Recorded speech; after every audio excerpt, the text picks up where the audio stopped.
RMC official broadcaster, because he wants to win the Employee of the Month, because he said earlier the UFC wants a war, so I'm going to give it to them. But it feels like he doesn't know how to do anything else. He just goes forward. Are you going to use that to your advantage? BSD is very aggressive, and that seems to be his strong point, right? So he wins a lot of fights because he's aggressive. But I think that what makes him sloppy sometimes. And even on his last fight against Dustin Poirier, I think he was too aggressive. Even though he was hurt on the second round, he was keeping coming. So I am planning to take advantage of that for sure. Renato right here, Emil Sardarian from Stand 'em Up. So I've been watching your podcast for a little while now, and I've seen you give a lot of financial advice. So I'm asking because a lot of fighters, they don't know this kind of information. So I'm just curious, how did you learn about all this advice? Thank you so much. Huge shout out to Show Me the Money podcast, Gilbert Burns and Maddie.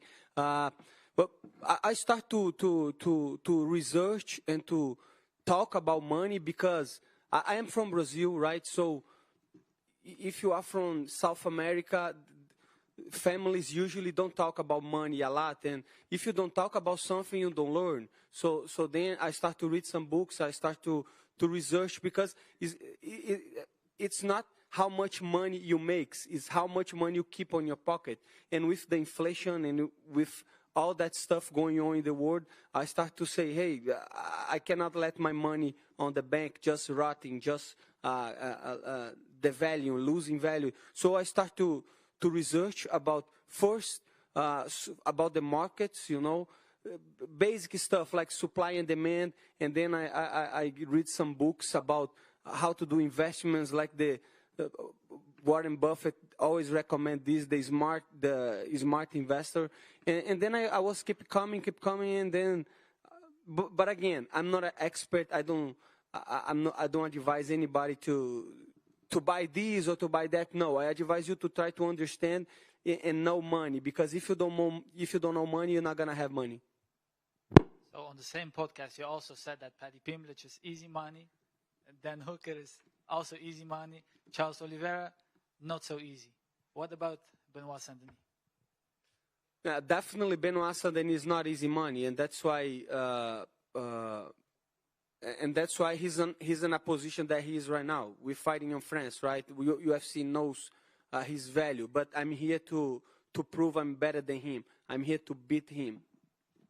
So a few years ago, in 2018, you posted a picture of yourself with the UFC belt, and a quote under it was, "Nothing belongs to you more than your dreams." What does this quote exactly mean, and what does this quote mean to you? Can you repeat? I don't remember the quote. Nothing belongs to you more than your dreams.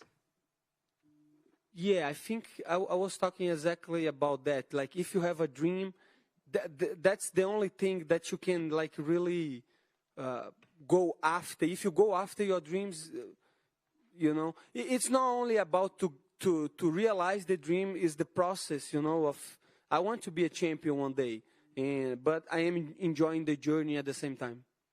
All right, thank you very much. Thank you, brother. Renato, I have some questions from the chat. We are live on Twitch right now. How do you feel about getting to know the atmosphere from the UFC in Paris? Because we have an amazing crowd. It will be against you, of course, because like you're not home. How do you prepare for that? Mostly the way I was preparing for that was sometimes on the sparring, I was not talking to my coaches because it's going to be impossible to hear the coaches. And I have been in loud crowds before, but that's going, for sure, is going to be the biggest one. So I don't know, man. I don't know. We're going to find out.